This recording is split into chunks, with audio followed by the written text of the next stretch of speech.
What's going on YouTube? Your boy back with another video, and as you can see, I'm in the whip today with it. But this little quick video, I'm gonna be going over these are the type of DoorDash orders that you do not want to take. No.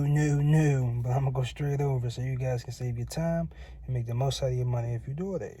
So number one would to be, don't take orders that's more than $1 a mile. So for example, if it's an order like McDonald's going 3 miles and it's only paying $2.50, I wouldn't take it.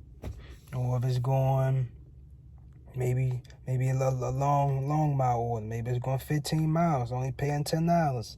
Realistically, it's 30 miles because you got 15 to go there and 15 to come back to wherever you was at in your zone or whatever. So it's typically be 30 miles for $10. So of course I wouldn't take that.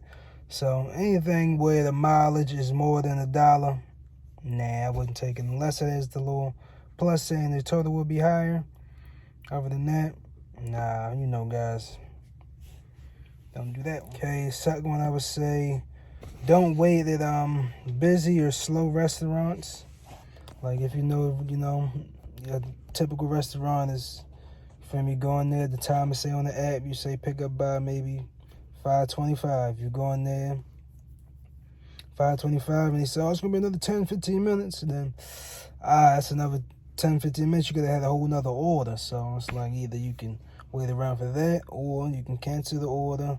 Your acceptance rate will go down and waste your time and gas from driving to the restaurant. So don't go to slow or busy restaurants, but like I said, it comes with experience. So. And pretty much going with the second one, number 3 would be avoid crowded or, busy, crowded parking lots. So if you know you're going to a shopping center or whatever, it's always a whole lot of traffic getting in and out. It's always tough to, make your turn getting out of there.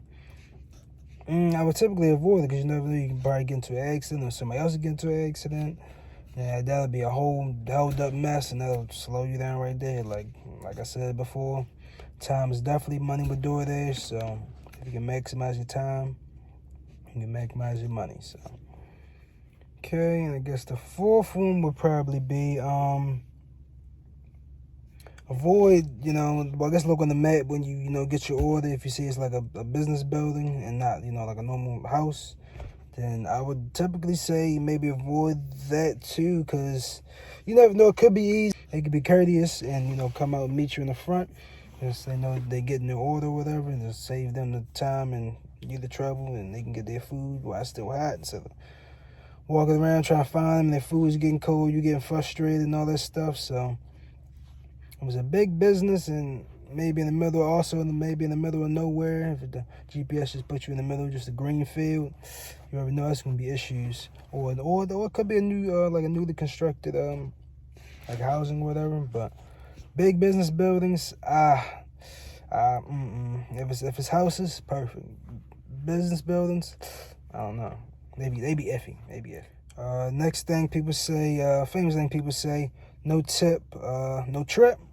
So I guess it don't really matter with I guess if they tip it not, long as I see the dollar amount is more than what the mileage is, it's cool. So if it could be a 0.9 mile order for the base $2.50, I would still take it because the money is more than the mileage. But like I said, everybody's a little bit different, so you feel me? Somebody's tips might be a little bit different than mine, so some people probably wouldn't take it. Some people don't take orders that's less than $5 a order, So everybody's a little different. So, okay, next tip would be taking a lot of items for low pay. So if you see something, well, of course, like Taco Bell typically always has a lot of items because it's sauce package. You use sauce pack as an item. But if you got like a lot of items, maybe like 10, 12, 15 items, that could probably be a lot of food, heavy, a lot of bags, or a lot of drinks. So it could probably be more than one trip, depending on how many drinks it could be. So pay attention for the item count.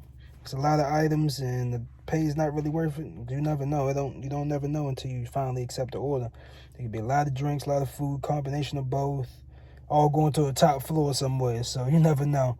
So pay attention to the item count too. And my last and final one would be grocery orders. It's cool if you like shopping, but I find some grocery orders, they just take too long. If you really care. Some people just go in there, I don't see it. Oh well. refund. But you know, if you actually trying to get them, you know, trying to be a good dasher and trying to get all the items, you're really looking. It can probably take a while, especially if it's a busy store or grocery market, whatever. Or if it's your first time going there, you don't really know where anything is. That could be a problem too. You might gotta do a whole lot of asking around. So grocery orders, unless you like shopping, I would typically avoid. Stick to just the food orders. But yeah, guys, that's pretty much it for this video. Just a few tips, you know, just going over, make your DoorDashing experience, you know, slightly better. Some days it's gonna be great, you're gonna bang, make a whole lot of money. Some days might be slow, might not make as much, but hey, don't let it discourage you. Every day's not gonna be the same. Every day's not gonna be good. Every day's not gonna be bad. So yeah, guys, you know, if you're new to the channel, like, comment, you know, subscribe. On the road to 1,000 subs. So once you get to 1,000 subs, start getting paid. Like I said, I'm doing all these videos for free, so you feel me? You can just drop a sub, you feel me? You probably don't even gotta watch the videos, but as long as you sub, appreciate you. But yeah, guys, till next time.